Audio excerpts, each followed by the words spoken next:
Magandang gabi po sa inyong lahat. Ito ang unang araw ng linggo matapos ang ating pong 32nd anniversary at naniniwala tayo na patuloy na biyaya at pagpapala ng Panginoong Diyos ang sa atin sa pagharap natin sa ika-33. Ito naman ang tumatakbo tayo sa pang-33.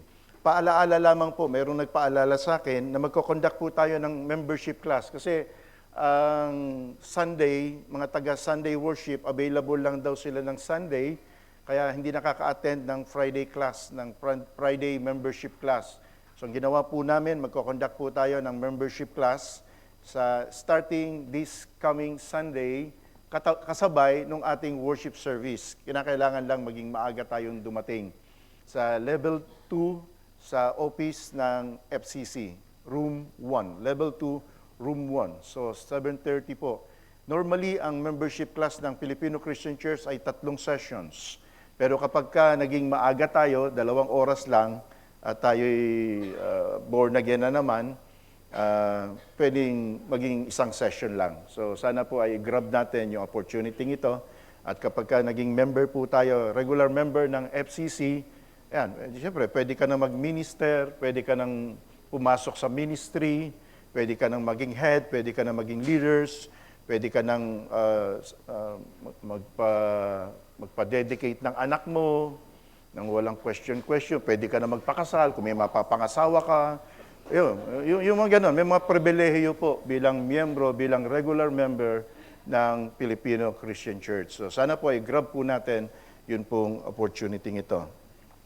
Kasalukuyan po akong nag-aaral pa kung ano yung magiging series natin sa susunod. Natapos po tayo ng Book of Hebrews ng siguro ilang buwan din nating tinalakay yon. Ngayon, kasalukuyan akong nag-aaral kung ano yung magiging susunod nating series sa atin pong pag-aaral tuwing Sunday.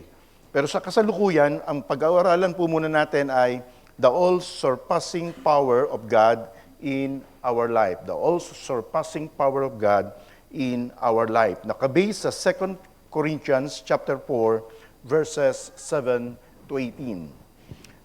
Marami sa atin, nung bata pa ay mayroong mga superheroes. Actually, hindi lang nung bata pa, maging ngayon naman, dahil isip bata, meron tayo mga superheroes na gusto. Meron mga power yan, meron mga kapangyarihan yan. Gusto natin yung superhero na nakakalipad. Merong mga superhero na malalakas, merong mga superheroes na yung kanila namang bilis, yung iba naman mga invisible. Iba't iba ang mga powers na gusto po natin. Subalit lahat ng powers na ito ay hindi po totoo. Walang katotohanan. Lumilipad na tao, mga invisible na tao, hindi totoo yan. Wala pong katotohanan yan. Mga imagination lamang po yan, kwentong bata na pati matatanda ngayon ay nagugustuhan na rin nila. Actually, yan ang ginagamit ngayon ng mga New Age movement. Sabi ng gano'n nung lecture namin, sa New Age movement, meron ka daw na kapangyarihan na nasa loob mo na kinakailangan lang ma-enhance, kinakailangan mang mailabas na parang ghost fighter. Bigla na lang lalabas yung kapangyarihan mo yun. Kinakailangan lang ma-enhance mo yun. Pero hindi tayo naniniwala doon. Ang paniwala natin, mga kapatid, bilang mga Kristiyano, bilang mga anak ng ating Panginoong Diyos, yung kapangyarihan natin, meron naman power. Bakit hindi? Nagmumula naman sa ating pong Panginoon. Tingnan natin ang key verse natin. Sabi sa key verse natin, but we have this treasure in earthen vessels so that the surpassing greatness of the power will be of God and not from ourselves. Pasinin po ninyo, mayroong 3 salita na ginamit si Apostle Paul. Yung pong surpassing, greatness, and power. Pag pinag-aralan po natin, ibig sabihin ng surpassing, incomparable, or outstanding. Pag sinabi mo naman yung great, an extent, amount of intensity, considerably above average of the ability, quality, eminence, considerably above average. Ibig sabihin nito, mas higit kaysa doon sa normal. At pag tinignan naman natin yung power, ibig sabihin the ability to do something or act in particular way, a capacity, ability to direct or influence a behavior, kapangyarihan. So, lahat ng ito ginamit ni Apostle Paul. Sabi nga nun yan, available yan, nasa inyo. Pero, hindi sa'yo. Ito ay galing sa ating Panginoong Diyos. Inilagay sa'yo. Surpassing greatness and power of God na nasa mga anak ng ating Panginoong Diyos. So totoo pala. Kaya pala sinabi ni Apostol Pablo, I can do all things through Christ who strengthens me. Pero hindi ibig sabihin nakakalipad si Apostol Pablo. Hindi ibig sabihin malakas physically si Apostol Pablo. Ibang klaseng kapangyarihan yon. Ibang klaseng greatness. Ibang klaseng power ang tinutukoy po dito. Kung kaya, sa pag-aaral natin, makikita natin yung experience ng Apostol Pablo. Dahil nga doon sa surpassing greatness and power of God na nasa atin, sabi gano'n ni Apostol Pablo, we are afflicted in every way. Sinubo kami, crush, sabi, kami ay but not crushed, perplexed, but not despairing, persecuted, but not forsaken, struck down, but not destroyed. Ito yung naranasan namin eh. Sa lahat ng ginawa namin, sa pagmiminister namin, sa paghayo namin, ito yung mga na-experience namin. Pero, because of the surpassing greatness and power of God, napagtagumpayan po nilang lahat yon. Available ba yon sa ordinaryong Kristiyano? O kay Apostol Pablo lang available yon? O sa mga alagad lang? Available yon sa bawat isang nagtiwala sa ating pong Panginoong Diyos. So, nasa sa atin yon. Nasa sa katabi mo yon. Kaya lang, hindi lang nare-realize at pagkakumisan, hindi lang po nagagamit. So, tingnan pa natin. Therefore, sabi sa verse 16, therefore, we do not lose heart, but though our outer man is decaying, yet our inner man is being renewed day by day. Magko-concentrate tayo mamaya yan. Yung katawang lupa mo, decaying. Nagkakaroon ng pilegis, nag-aamoy lupa, yung katawan lupa natin, tumatanda tayo eh, di ba? Tumatanda tayo, kahit anong pigil mo sa pagtanda mo, tatanda yan. Minsan lang, kala natin, hindi ganun ang edad niya. Tingnan mo yung katabi mo. Kalkulahin mo edad niyan, maaaring sabihin natin 35 yan, pero hindi 35 yan mga kapatid. Hindi po 35 yan, 45 na yan. Ano lang eh, mayroon lang mga delaying eh. Mayroon lang mga ginagamit, pinapahid yan. Kaya ganyan. Pero hindi tatagal yun eh. Hindi masusustain yun. Darating at darating ang pagkakataon, kukunin ka rin ng Panginoong Diyos eh. Hindi naman ano yan eh. Maaaring sa mukha, maaaring sa physical, okay. Di ba? Hindi ano eh. Kahit ano, lakas mo. Pero sabi dito, merong part ng body naman natin na being renewed day by day. Yung outer, ito, itong nakikita mo to, decaying, ibig sabihin, nawawala, lumilipas, tumatanda, nakakasakit. Pero, yung inner man, yun, nandun yung power of God, nandun yung greatness of God, nandun yung surpassing greatness of God, being renewed day by day. So, tingnan po natin ang tatlo. Meron po tayong tatlong pag-aaralan tungkol sa surpassing greatness of God sa bawat isang mananampalataya. Number 1, the treasure of Christ in us. Number 2, the example of Christ in us. And number 3, the example of Christ to follow. And number 3, the promise of Christ to claim. Tingnan po muna natin ang number 1. The treasure of Christ in us. Malinaw naman eh. But we have this treasure in earthen vessels. Linawin muna natin. Ano ang tinutukoy na earthen vessels dito? Ang tinutukoy na earthen vessels dito ay yung katawang lupa natin. Meron tayong contradiction ng konti eh. Normally, yung treasure, saan mo inilalagay? Treasure eh. Siyempre, halimbawa, brilyante, meron kang brilyante. Saan mo ilalagay yung brilyante? Ilalagay mo ba yan sa mga mumurahing lalagyan? Hindi Hindi mo ilalagay sa mga mumurahing lalagyan yan. Ilalagay mo yan sa isang magandang lalagyan. Yung safe siya at yung babagay siya. Hindi mo ilalagay yan doon sa mga gawa ng parang gawa ng palayo, gawa ng kahoy. Hindi mo ilalagay doon yon. sa isang magandang lalagyan. Pero dito, mga kapatid, pinakita po yung contradiction eh. Merong treasure, pero inilagay sa earthen vessels. Ang earthen vessels na tinutukoy dyan, yung katawang lupa mo. Ang tanong, ano yung treasure na inilagay ng Panginoong Diyos?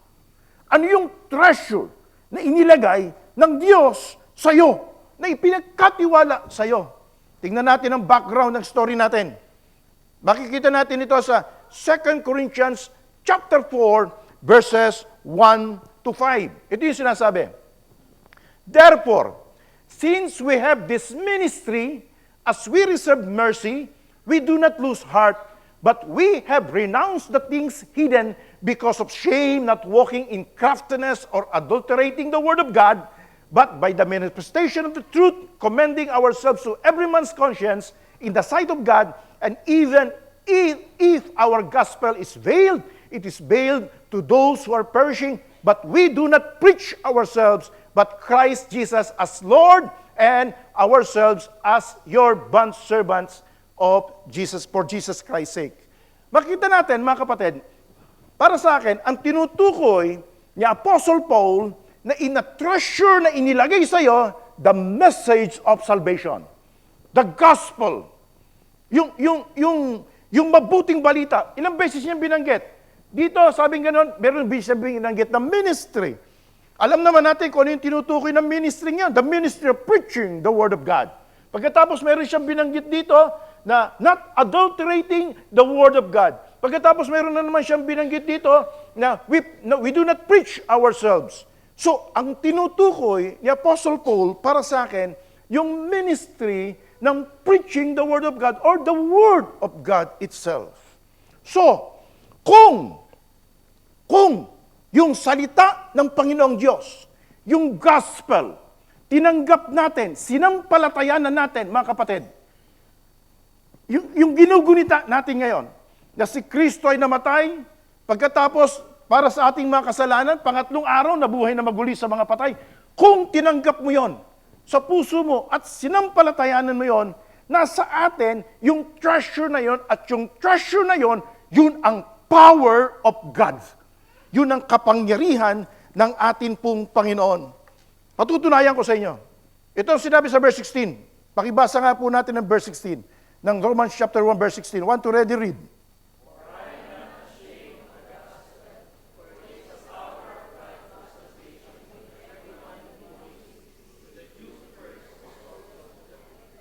Pansinin ninyo, I am not ashamed of the gospel. Why? For this is the power of God. Minsan, ang tingin natin kapag kakapangyarihan ng Panginoong Diyos, mga kapatid, nililimit natin eh. Siguro, it's miracle. Pag-usapan muna natin ang miracles. Miracle. Sabi nga nun dito, an extraordinary and welcome event that is not explicable by natural or scientific laws. Ibig sabihin, hindi mo kayang ipaliwanag eh. Himala eh. Bakit nakalakad? Walang paa. Stephen, walang paa. Nakalakad. It's a miracle. Di ba? Nakalakad, walang paa. Bakit nakadilat? Bakit nakakita walang mata? Himala yon. Himala. Nililimit natin doon sa mga ganong klaseng himala. Paliwanag ko lang ng konti. Kasi, akala natin sa kapangyarihan, mga kapatid, Eastern culture tayo eh. Madali tayong maloko sa pamamagitan ng iba't ibang himala. Tandaan po ninyo ito. Tandaan po ninyo ito. Hindi lahat ng himala galing sa Diyos. Hindi lahat ng himala galing sa Diyos. Meron akong nilagay lang na dalawang test lang, ng kung paano mo ma-identify na ito'y galing sa Diyos. Una, meron sabing divine intervention. Sa sarili mo, hindi mo kaya. Sarili mo lang, hindi mo kaya. Pero dahil merong ibang kapangyarihan, merong ibang power na mula sa Diyos. Siyempre, nakalakad siya, nakakita siya, nakarinig siya. Hindi niya kaya yun sa sarili niya. Pero nagawa niya because of God. Pero ito ang problema. Tandaan natin na hindi lang ang Diyos ang mayroong kapangyarihan gumawa ng himala. maging ang dyablo, mga kapatid. May kakayahan. Sabi nga ng Biblia, sa mga huling araw, magkakaroon ng Antikristo at ang mga Antikristo, iduduplicate lahat ang ginawa ni Jesus Christ, even yung pagbuhay sa mga patay. Literal yun, para sa akin. Bubuhayin niya mga patay. Ikaw naman ang mga Pinoy, nakakita ka lang ng kung anong sumasayaw dyan na bato. Wow, himala! Lumuluhang saging, wow, himala! Sasambahin mo na. Hindi lang po ang Diyos ang may kakayahan eh. Maging ang dyablo, ang tanging nawala sa dyablo nung siya'y isumpa, nung siya ibagsak ng Panginoong Diyos, mga kapatid, yung kanyang kabanalan. Pero yung kapangyarihan niya, nandun pa rin. Nandun pa rin yung kapangyarihan ng dyablo. Kaya kapag ka nakakakita kayo ng himala, identify natin. Ito ba'y talagang galing sa Diyos? Test mo. Sabi nga ng Biblia, itest mo ang lahat ng spirito, sapagkat hindi lahat ng spirito galing sa Diyos. Huwag tayong paluloko. Huwag tayong padadaya. Nasa mga huling araw na po tayo ngayon. Nasa mga last days na po tayo. Nakikita mo lang may gumugulong, nakikita mo lang may lumulutang, sasampalatayanan mo na. Nakita mo lang merong extraordinaryo. Oh, himala. So what? Hindi ko sasambahin yun. Sapagkat mayroong isang test. May pangalawang test. Ang test, mga kapatid, the purpose of the miracle. Ano yung purpose ng himalang yun? Sino ang mapupapurihan? Sino ang maluluwalhati? Sino ang makikita mo? Sabi nga nun ng ating talata, yung gospel, merong power, merong kapangyarihan. Alam niyo ba, mga kapatid, ito paniwala ko. Ang pinakamalaki at pinakamalawak na himala na nangyayari ngayon, na hindi lang po natin napapansin, ay yung mga taong binago ng Diyos dahil sa kapangyarihan ng salita ng Panginoon. Ulitin ko. Ang pinakamalaking himala na nagaganap po ngayon, kahit saan ka pumunta, ay yung the miracle of a changed life because of the power of the gospel. Mababago yung buhay ng tao. Sabi, this is the power of God. Ito yung kapangyarihan ng Diyos. At nasa sa atin ngayon yun. To preach the gospel, to preach the power of God. Yung kapangyarihan ng Diyos. Para magbago yung buhay ng tao. Okay, wala akong problema sa Operation Tokhang. Wag yan. Nagsusurrender. Sumusurrender. Pero hindi mo napapansin, bumabalik din. At pagbalik, patay na. Pagbalik, saka binabaril, o saka bumabalik din eh. Kaya tama siya bato eh. Ang kailangan natin yung relationship sa Diyos yung paglapit sa ating Panginoong Diyos. Sapagkat kung babalik at babalik. Kung pag wala nun, babalik at babalik ka rin. The greatest miracle na na-experience natin. Wag nating limitahan na ang kapangyarihan lang ay doon sa himala na lumakad ang lumpo, nakadilat ang mga mata ng bulag. Pagkatapos sasampalataya ka na doon sa mga gumawa noon, ang itataas mo yung tao. Ang papapurihan mo yung tao, ibebenta mo, ari-arian mo para ibigay mo doon sa taong naggumawa ng himala sa'yo.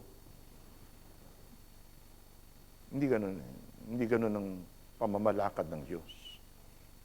Nais ng Diyos, maintindihan mo, mayroong purpose sa miracle. At alamin mo, ang purpose nito para maluwalhati lagi ang ating pong Panginoon. Siya ang makikita. Bigyan ko kayo ng dalawang halimbawa. Halimbawa sa Old Testament. Naalala niyo si Naaman. Si Naaman, pinagaling, gumaling siya. Isang general na nasa kanya na ang lahat ng katangian. Kilala siya, mataas sa lipunan, mayaman, titulado, sabi ganon, mighty in valor, sabihin ano siya, makapangyarihan talaga siya. Lahat ng makikita nyo sa isang lalaki, hinahanap mo sa isang lalaki, nasa kanya ng lahat.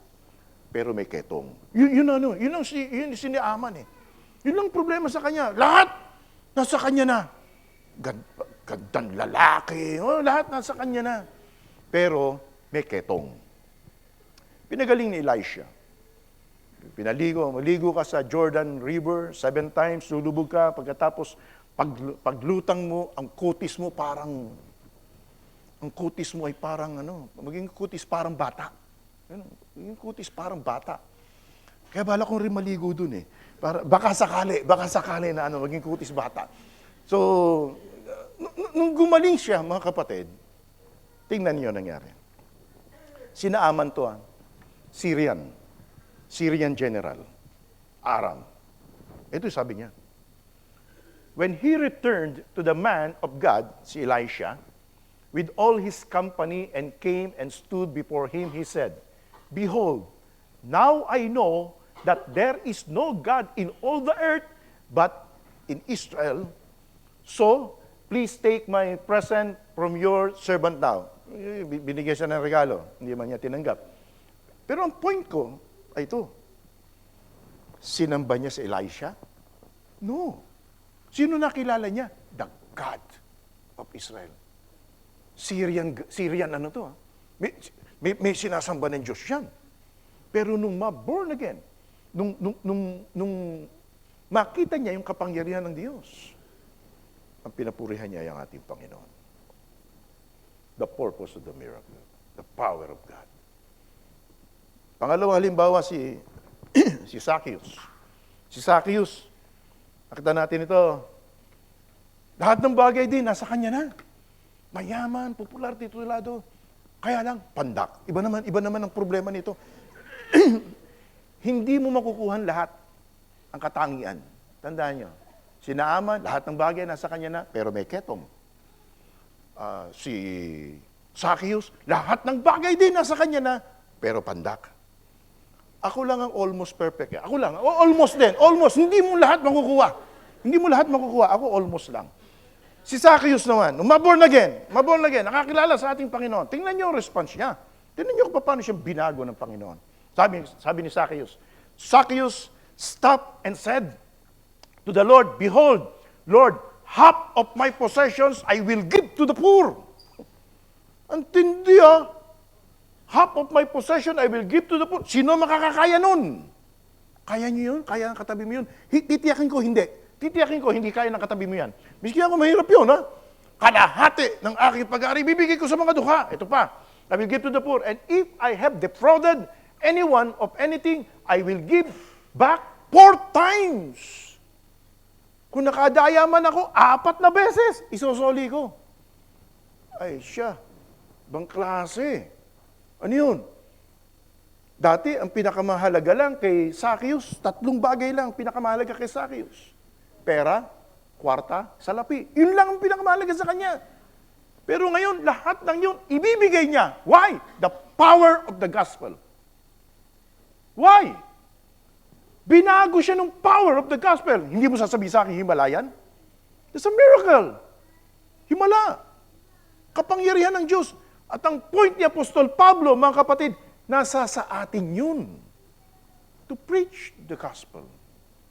May bahagi ang salita ng Diyos sapagkat ito lang ang may kapangyarihan para bumago, magligtas at bumago sa buhay ng isang tao. Tingnan natin ang pangalawa. The example of Christ to follow.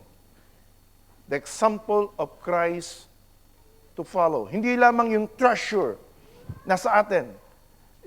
The treasure of the Word of God, the treasure of the gospel. Meron din naman tayong halimbawa na sinusundan. So, ano ito? The example of Christ. Sabi ni Apostle Paul sa verse 10, always carrying about in the body the dying of Jesus, so that the life of Jesus also may be manifested in our body. Maging reflection kami ng buhay ng aming Panginoong Hesukristo. Kung paano siya nabuhay.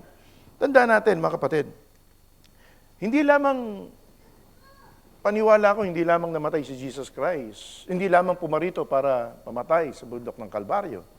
Sapagkat sabi sa 1 Peter chapter 2 verse 21, naparito rin siya para mag-iwan ng halimbawa, para mag-iwan ng example.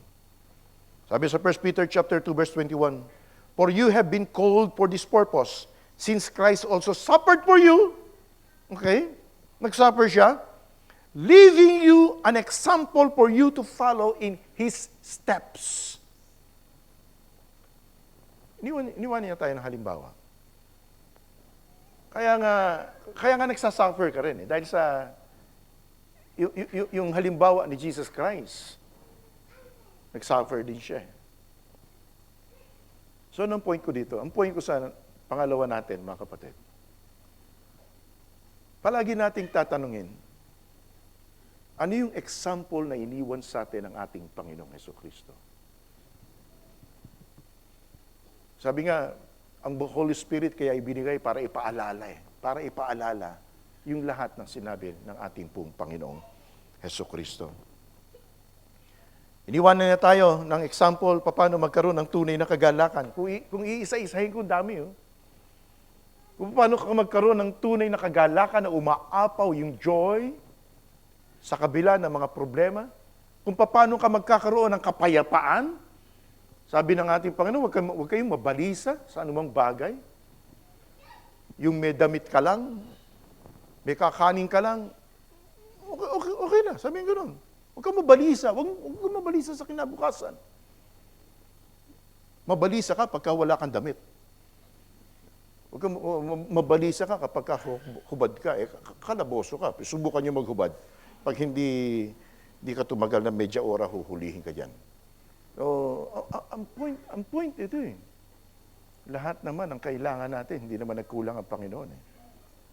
Hindi nagkulang ang ating Panginoong Sokristo. Lahat ng pangangailangan natin ay ibinigay ng atin pong Panginoon. So let us follow the example of Christ. Mga halimbawa na iniwan ng Panginoon, mga aral na iniwan sa atin ng atin pong Panginoon. Sabi sa verse 2 ng Hebrews chapter 12, fixing our eyes on Jesus, the author and the perfecter of our faith, who for the joy set before him endured the cross, despising the shame, and has sat down at the right hand of the throne of God. Focus ka lang kay Jesus Christ. Ano ba yung sinabi niya? Ano ba yung example na iniwan niya? At once na ginawa mo, hindi ka mamamali. Magsasuffer ka dahil hindi matanggap ng mundo yung standard ni Jesus Christ. Pero hindi ka magkakamali. Laging kakampi mo ang ating Panginoong Jesucristo. Tingnan natin ang pangalawa. The promise of Christ to claim. Mga pangako ng ating Panginoon. Hindi lamang yung treasure. Meron tayong treasure na nasa atin, na ibinigay ng Panginoon. At ang treasure na ito ay ang salita ng ating pong Panginoon. Hindi lamang yung example ni Jesus Christ. Pangatlo, the promise of Christ. Kaya nga huwag nating limitahan yung power doon sa nakikita natin mga superheroes. Hindi totoon lahat yun. Itong binabanggit na surpassing greatness and the power of God in us, ito yung totoo. Ano yung totoo? Pangako ng Diyos. Hindi Sabi nga ng isang manunulat, sa lahat ng pangako ng Panginoong Diyos, ginawa niyang lahat ang pangako. Sa prophecy nga, nasa 91% na lang ang natupad na. 9% na lang daw ang hindi pa natutupad. At lahat ng 9% na yon sa second coming na ni Jesus Christ. So, ibig sabihin, tapat ang Diyos Gentleman siya. Once nagpinangako ng Panginoon, tutuparin ang ating pong Panginoong Jesucristo. The promise of Christ to claim. Sa verse 14, knowing that He who raised the Lord Jesus will raise us also with Jesus and will present us with you. Ito yung pangako na the promise of resurrection. Given na yun. The promise of resurrection. Sa 2 Corinthians chapter 4, verse 17 to 18, the promise of the second life. Meron tayong pangalawang buhay. Kaya sabi dito, momentary light affliction is producing for us an eternal weight of glory far beyond comparison. While we look not at the things which are seen, but at the things which are not seen, for the things which are seen are temporal, but the things which are not seen are eternal. Ang tinitingnan natin, hindi yung ngayon. Hindi yung ngayon.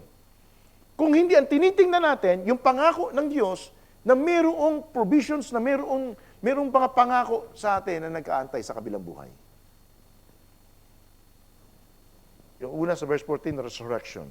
Ito naman, kung ano man yung pinangako ng Diyos. Sabi, meron daw mga mansion, kinanta natin, inawit natin kanina, victory, the victory in Christ.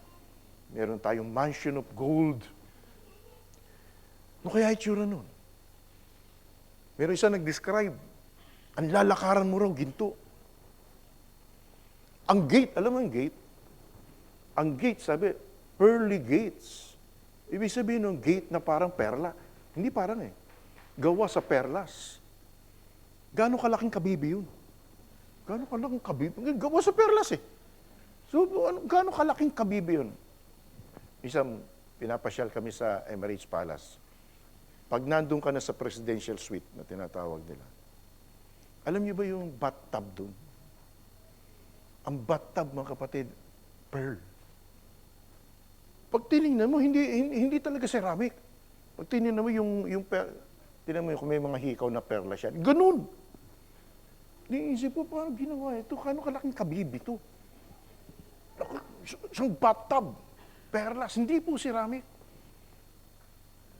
Sa Biblia, mga kapatid, gate ang perlas. Pangako ng Diyos. Pangako ng Diyos sa bawat isang sumasampalataya sa Kanya. Ngayon, wag lang mapaagan. Wag lang sa mapadali. Enjoy pa natin yung buhay natin dito. Baka gusto niyo mapadali, pagpe-pray over ko kayo, manatili lamang kayo pagkatapos ng pananambahan. Maraming pangako ang Diyos. At yun ang magiging kalakasan mo. Yun ang magiging kalakasan po natin. Sapagkat alam natin ng pangako ng Panginoong Diyos, ginagawa niya. Ginagawa ng Panginoon. I-claim mo lang. Yun ang totoong power. Yun ang totoong kapangyarihan. Na mayroong ipinangako sa iyong Diyos, i-claim mo yung pangako ng Panginoong Diyos at gagawin ng Panginoong Diyos ang kanyang mga pangako. Sa 2 Corinthians chapter 4, verse 16, ito yung sinabi natin kanina, therefore, ano nangyayari? Dahil nga, nasa atin yung treasure na ngayon, nasa atin yung example ni Jesus Christ, nasa atin yung pangako ng ating Panginoon, itong katawang lupa natin, nagkakasakit, nagkakaroon ng pilegis, nasasaktan. Dahil hindi hanggang dito lang ang tinatanong natin Yun namang inner self natin, yung spirit natin, patuloy na pinalalakas ng ating Panginoon. Patuloy na nire-renew ng Panginoong Diyos. Lumalakas yun sa pamamagitan ng mga pagsubok na nararanasan natin. At sa gitna ng pagsubok na yon, nagtitiwala tayo na gagawin ng Panginoong Diyos ang kanyang mga pangako sa bawat isa po sa atin. Ito ang tunay na power. Ito yung tunay na surpassing greatness and the power of Christ in us. Yung treasure of the gospel na nasa atin, yung example ni Jesus Christ, pag ginawa mo, hindi ka magkakamali. At yung pangako ng Panginoon na pag-rename natin, tiyak gagawin ng ating pong Panginoon. Ito ang salita ng Panginoon, pagpalain tayo ng ating Panginoong Diyos.